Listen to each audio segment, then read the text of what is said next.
Shabbat Shalom. I'm going to share some words of Torah today. Not as creative as our wonderful Bar Mitzvah student today, but I'm excited to have the opportunity to share some reflections on this really deep and important Torah portion. I recently had the opportunity to listen to an interview that was led by our very own Ruth Messenger.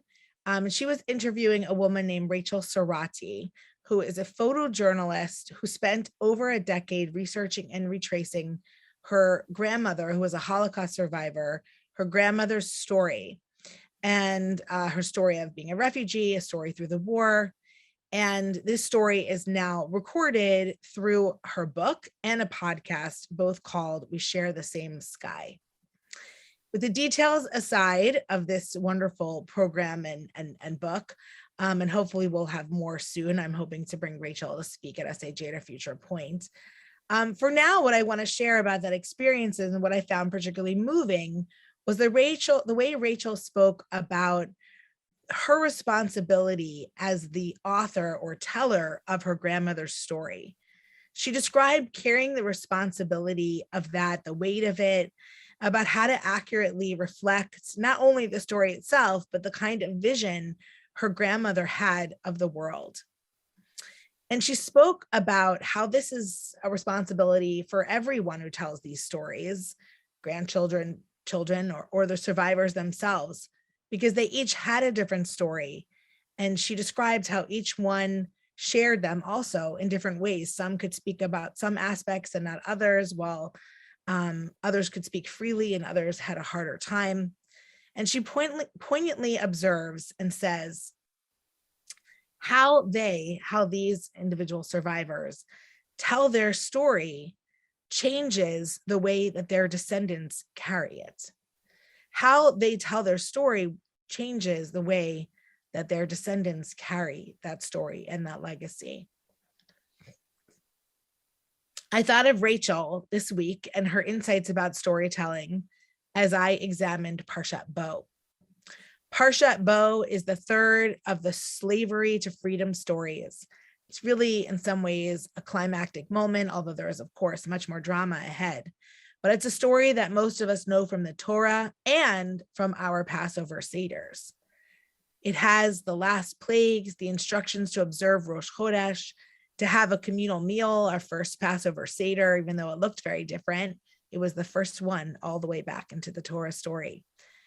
The death of the firstborn, and finally, the people begin their journey to freedom, as Maddie so beautifully illustrated earlier. This is probably the most told story in our tradition, most retold story. We read it on Shabbat. We read parts of it through Torah readings on the holiday of Passover itself. And of course, we read or reenact it through the Haggadah. And we also tell this story in some way multiple times every day. Every time we sing Micha Mocha, which is traditionally 2 times a day, the prayer of redemption, when we recall our ancestors' journey towards freedom, and then the Song of the Sea. So in light of Rachel Sorati's teaching, I want to ask us, how do we tell the story? And how, as we tell the story, are we shaping future generations' imaginations and understandings through that telling? Because as she beautifully said, the way we tell the story impacts the way our descendants carry the story. And I would like to make a potentially chutzpahdik statement that when we tell this story, we often leave a small but critical piece out. And I think it's a really important part for us to share. It's in this week's Parsha. In our Parsha in Exodus 12, verse 38, we hear these words, V'gam Erev Rav Allah itam. When the people were leaving, packing their matzah, quickly packing whatever belongings they could grab, it says there was also a mixed multitude, an Erev Rav, a mixed group of people who went up with them. This is a really important piece of the story that I do not believe gets told enough, and certainly is not typically a part of the narrative of Exodus that we hand to the next generation. But it feels like it could potentially change or significantly add to the story that we share and pass on. So first we have to ask, who is this Erev Rav? What is the Torah talking about? What does this phrase mean, particularly in its original context, because it takes on other meanings in later interpretations?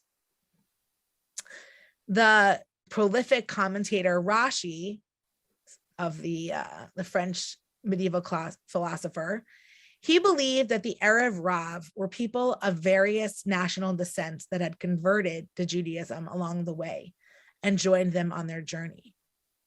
And as much as I want to celebrate people who join the Jewish people officially by conversion, which of course I do, it seems in this context that Rashi might be a little bit, it's not my favorite interpretation, because the Israelites were never recruiting converts, and they were slaves. They were not an organized group of worshipers. They were likely not as connected to their monotheism until the arrival of Moses. So it doesn't seem like that completely adds up, that interpretation.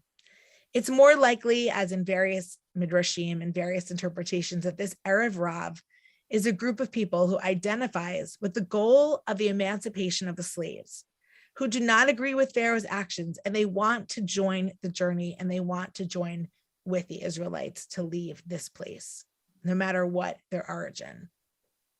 And one midrash even says that Batya, who was Moses' adopted mother, is part of the Erev Rav. Now, if you think about it, she was responsible for saving Moses and allowing him to have a future. So it is only natural that we would expect her to be part of the guaranteeing of the success of his vision. And not only is that a great midrash, it's helpful because it reminds us to recover these extremely important characters in the Torah that are absent once we hear her section. It seems to me, and through this midrash, that the Erev Rav are allies and co-conspirators. Kol v'chomer, all the more so, it is so powerful to think that they were not of the same origin, but that they shared similar values, hopes, and dreams for freedom. And we remember that the Erev Rav chose a difficult path when they could have chosen an easy one. They could have maybe stayed and resisted Pharaoh from within. I don't know if that was easy, but at least it wasn't journeying to freedom and going through all the difficult trials and wars that the people went through in the wilderness.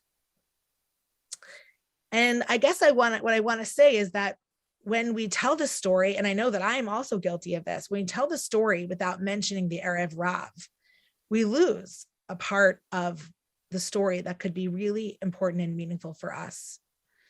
Perhaps more accurately, from a storytelling point of view, we lose the opportunity to tell the story in a way that changes the way our descendants carry it. See, I grew up in a synagogue in which the Jewish-centered narrative was the only acceptable one. I grew up in a world where it was an us against the world mentality. There was no sense that there were other people who cared, or maybe if they did, they were the exception and not the rule. I also grew up in some way inheriting the idea of the oppression Olympics, that no matter what others went through, the Jewish people had suffered the most over time. Through that educational vantage point, I had no way of understanding the history of the Jewish people in a larger context. And I had no way yet, as a child, of understanding that the way out, the way towards liberation, is with others, co-conspirators, allies, and friends who can bond together to confront a common enemy. I wonder what would have happened if I had been told of the Erev Rav from an earlier age, how that might have changed the story that I inherited, the story of liberation. It seems a critical story to tell. When our ancestors, as the Passover story tells us, went from slavery and degradation, we did so, and I'm saying we because our tradition teaches that we should put ourselves in the shoes of those ancestors as we read the Haggadah. We did so not just with our own community, but with others. We were never alone. There have always been people fighting alongside us for freedom. That's what the story of Erev Rav teaches us. And as we carry the story, we might learn that no one can fight a pharaoh alone, that communities are filled with all kinds of people that enrich us and strengthen us for the journey, and that we need each other. We can't get through to freedom without each other. So I want to pause for just a few moments and ask you, what might this Erev Rav mean to you? And what might it mean to bring them more, centering that story into our narrative? Does it change the way that we understand our story? Might it change the way our descendants carry our story? So I'd love to hear if there's any comments, and just a few, and then I'll raise the words of conclusion, and then we'll move towards the end of our service. Anyone have any responses? Could be a Bar Mitzvah guest. Anyone? Have people heard of the Erev Rav before? And in what context? And what might it mean to you?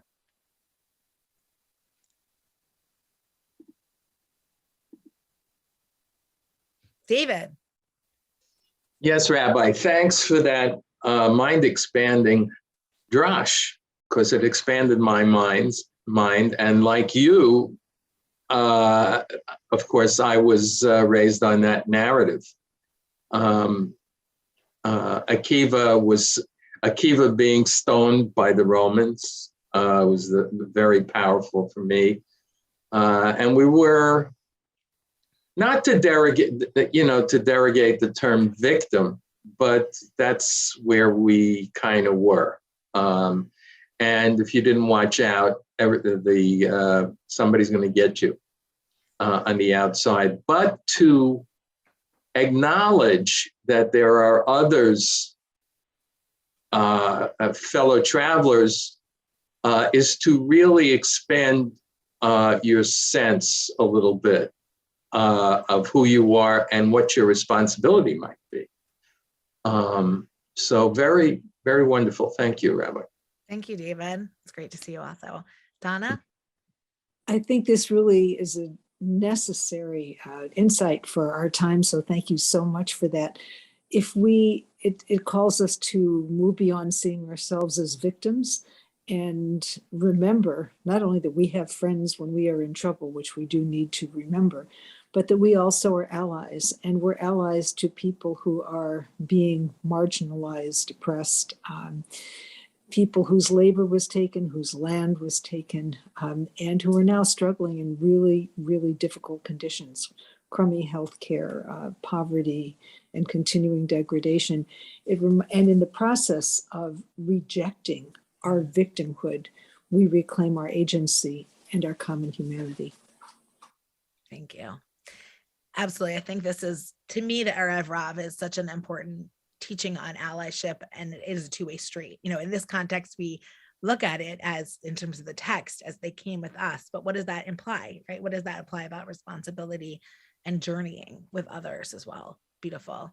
Diana. Excuse me. Those comments were very good from David and Donna, which I endorse very much. But I just was wondering what the mixed multitude really, really means. If it was different kinds of people, different groups, then all the theories, including Rush's, would be pertinent. So it's I'd love to know who was in Egypt and who understood the plight of the slaves, the Jewish slaves. So I just have always been very curious about who the people actually were. And if I may, and if you don't mind, I did have a yahrzeit for my mother today, and she was one of the few who left. She grew up in Poland, difficult circumstances. Her sisters managed to get out. She got out as a teenager, and the rest perished.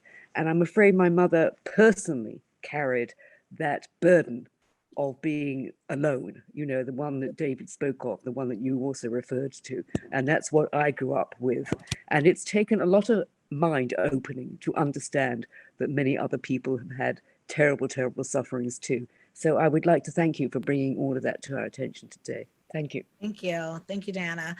In terms of what this means, I think it's a good classic Torah situation where no one really knows. So there's lots of interpretations.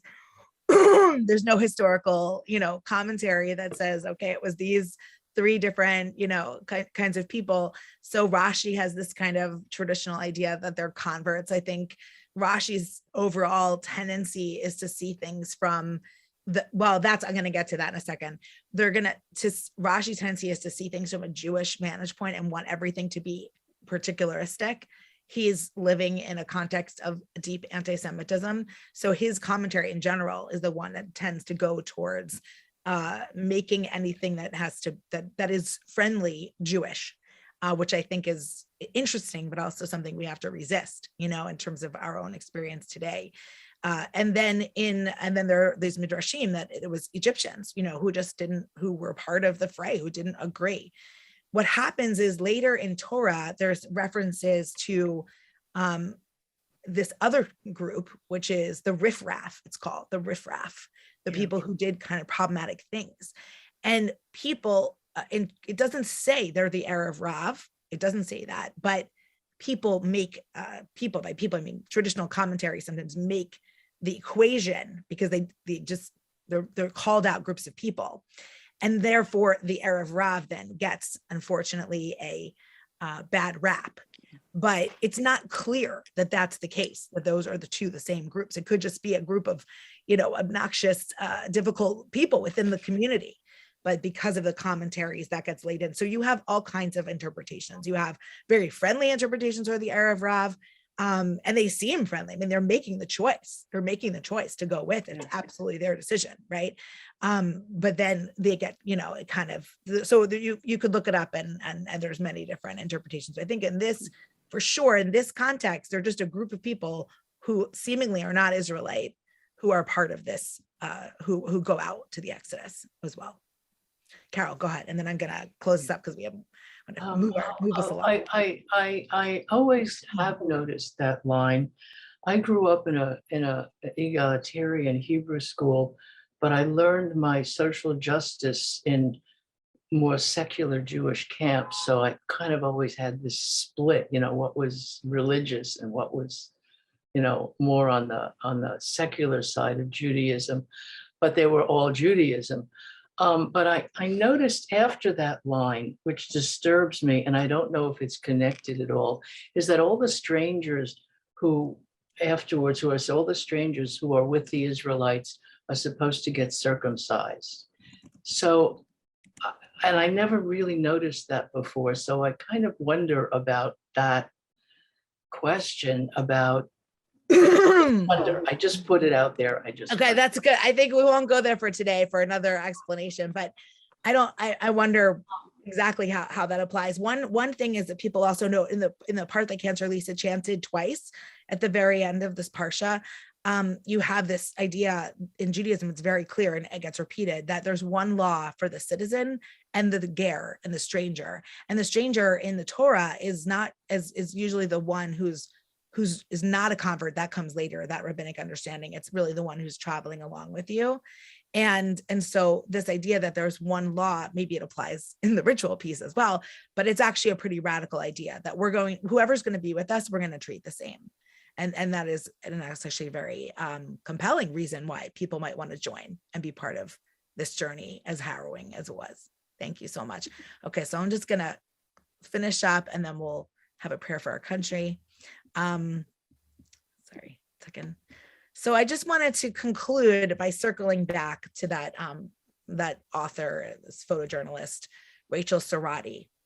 When she was speaking about her grandmother, she said that her grandmother gifted her a Holocaust story that was about goodwill and love. Her grandmother could have told the story of persecution, a story of terror, which of course would have been absolutely justified, the murder of her family. But her grandmother happened to have highlighted a different story because she wanted to make a different point, a particular point. And this is a quote from Sorati. She says, her grandmother wanted to make a point that collective communities could do as much good as they do bad. So in light of the Exodus, in light of the story of communities, Egyptian communities, right, who are part of the perpetuation of oppression and slavery. It's also a really compelling thing to remember that that's not the only story. The story isn't just the bad stuff that happens. The story is also the power of a community that comes together to do good, a community that reminds us that we're never alone and that others join our fight and we join their fight as we work and march toward freedom. So as we move forward, I would love us to remember, as we tell these stories, to bring the Erev Rav into that storytelling in the hopes that we might change and impact the way that our descendants carry this story. Shabbat Shalom, everyone.